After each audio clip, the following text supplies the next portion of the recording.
السلام علیکم لیڈر، امید کرتی ہوں آپ سب خیریت سے ہوں گے۔ میں ہوں آپ کی ناول وائزر کنزا۔ چلیں بڑھتے ہوئے ناول کی طرف۔ عشق ایک جنون۔ اسی طرح کئی دن گزر گئے۔ حورین نے کیان سے بات کرنے کی، اسے منانے کی بہت کوشش کی، پر کیان اسے کوئی موقع دے ہی نہیں رہا تھا۔ وہ اکثر اس وقت گھر آتا جب حورین سو جاتی اور صبح کے اٹھنے سے پہلے ہی آفس چلا جاتا۔ آفس میں بھی اسے مکمل طور پر اگنور کرتا، یہاں تک کہ اسے کیان کے آفس میں بھی جانے کی اجازت نہیں تھی اور نہ ہی نتاشا اسے جانے دیتی۔ شام کو آفس کے سب سٹاف کے لیے نیو ایئر پارٹی بھی تھی اور کیان کی برتھ ڈے پارٹی بھی۔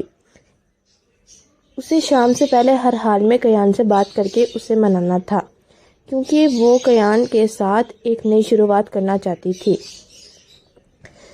وہ صبح سے اسی کوشش میں لگی تھی کہ کب کیان کی مصروفیت ختم ہو اور وہ اس کے پاس جائے۔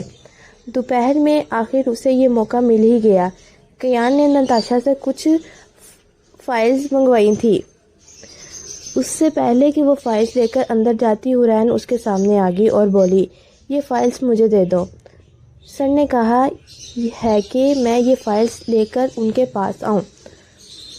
تم مسز ملک کے پروجیکٹ کی ڈیٹیلز دیکھ لو۔ اس کی بات پر وہ کنفیوز ہوتے ہوئے بولی، سر نے مجھے تو ایسا کچھ نہیں کہا۔ ہاں، یہ ضرور کہا تھا کہ تمہیں ان کے کیبن میں نہ جانے دیا جائے، اور میں خود اس بات کا دھیان رکھ رہی ہوں کہ تم ابھی تو کیا کبھی بھی ان کے کیبن میں نہ جاؤ۔ آخر میں اس کا لہجہ طنزیہ ہو گیا۔ حورین اپنے غصے کو قابو کرتی نرم اور چیلنجنگ انداز میں بولی، تو پھر تم خود جا کر پوچھ لو کہ سر نے مجھے اپنے آفس میں بلایا ہے یا نہیں۔ ویسے تمہیں پتہ ہے نا، انہیں خود سے سوال کرنے والے لوگ نہیں پسند۔ آگے تمہاری مرضی۔ اس کی بات پر بغیر کچھ سوچے اس نے فائلز حورین کو دے دی، کیونکہ وہ اس معاملے میں کوئی رسک نہیں لینا چاہتی تھی، اور ویسے بھی کوئی بھی امپلائی کیان سر کا نام لے کر کوئی بھی بات نہیں کر سکتا تھا، اور اگر کوئی ایسی حرکت کرتا بھی تو کیان اس کا بہت برا حال کرتا، جاب لگ جاتے۔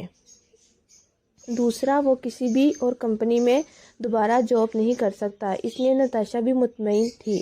وہ فائلز لے کر نتاشا کی طرف فاتحانہ مسکراہٹ اچھالتی بغیر اجازت لیے کیان کے آفس میں چلی گئی۔ کیان، جو فائلز میں الجھا ہوا تھا، دروازہ کھلنے اور کسی کے اندر آنے کی آہٹ سن کر سمجھ گیا کہ بغیر اس کی اجازت کے ہر جگہ حور ہی آ سکتی ہے، چاہے وہ اس کی زندگی ہو یا دل۔ آفس، وہ ہر جگہ بغیر اجازت آ جاتی، اس لیے وہ بغیر کچھ بولے اپنے کام میں مصروف رہا۔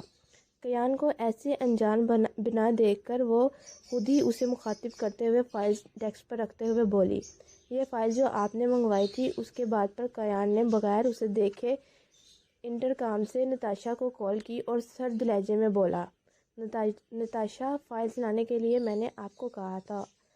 اگر آپ اپنے کام نہیں کر سکتی تو یہاں جاب کرنے کی بھی ضرورت نہیں۔ اس کی بات سن کر وہ ڈرتے ہوئے فوراً بولی، نہیں نہیں سر، مجھے حورین نے ہی کہا تھا کہ آپ نے اسے فائلز لانے کا کہا، اور میں نے آپ سے کسی بات کی وضاحت نہیں مانگی۔ جو کام میں کہوں وہ کرنا آپ کا فرض ہے کہ ہر کسی کی بات مان لینا۔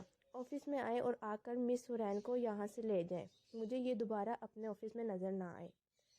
اپنی بات کہہ کر اس نے کھٹاک سے فون بند کر دیا تو حورین نے اسے غصے سے دیکھتے ہوئے بولی، میں کہیں نہیں جاؤں گی جب تک آپ میری بات نہیں سن لیتے۔